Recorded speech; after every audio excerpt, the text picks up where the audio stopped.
cannot harm me. My wings are like a shield of steel. Hey, does anyone else remember Batfink?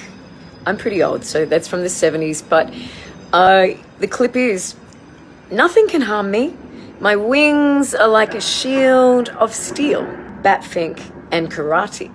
Anyone else remember it? But, what if the thing you keep calling procrastination, what if that's actually like a shield that you use to protect yourself from becoming someone who you are now, like your current identity couldn't afford to be? Because every morning you wake up and your brain asks those same questions. What's hurting me today? What feels uncomfortable today? How do I stand up straight, with this crazy news, storms, all these waves crashing in all the time? And almost every time, the strategy humans use to protect yourself is procrastination. It becomes your shield. So you put off calling that person because it's uncomfortable. You don't figure out how to make more money because it's too stressful. You do not leave the job or the relationship that you need to. You don't find any hobbies or anything that is different.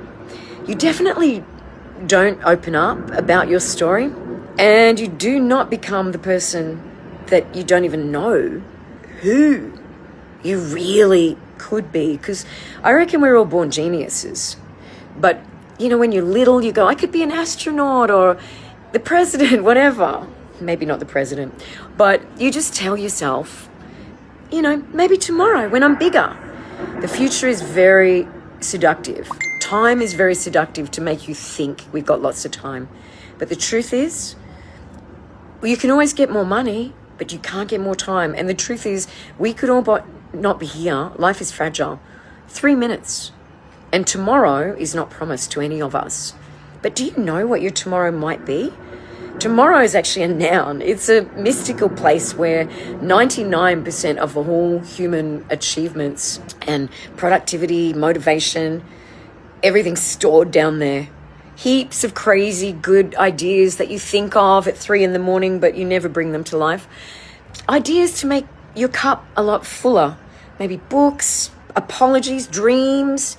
They all get buried down in the procrastination thing. But a little while ago, thank you to the wonderful Larry Mitchell. He sent me something about the concept of gravitropic. Gravitropic, think about it like a sperm in an egg, microscopic. But like for a tree, it's a tiny seed begins. And this tiny thing, like it's got a map, it knows exactly that it has to grow its roots down into the darkness where it doesn't know where it is. And it knows to send its shoots up toward the sky, the light, all the time. Nobody tells that seed, just wait till you're ready, Wait till you feel a bit more confident and you've got the skills. It grows because that's what living things do. And you are a living thing. We don't say to people, I love doing with you. We say, I love being with you. And that's what you need to do. Grow. Because confidence is never supposed to be the first thing that you get. You're not born coming out of the womb and then you're like, let me be confident. These are things, growth comes first. Think of when you learned how to walk and talk. Can you imagine what that was like? Then you get the reward for doing it and your confidence catches up. David Bowie, he said, go to where the water is just a little bit too deep.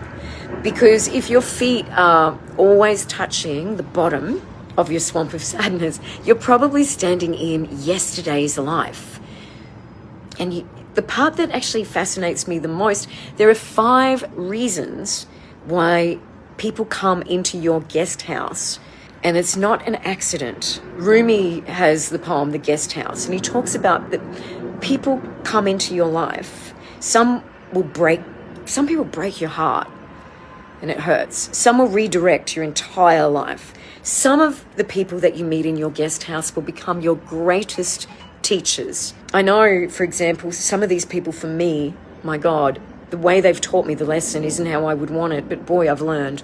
Some remind me or some will remind you of who you used to be, and a very small number of these people in your guest house will become your tribe.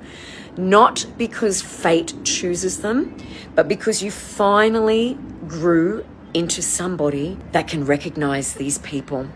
And that is why today is such a massively exciting day for me. Today matters because today I want you guys to know who I am.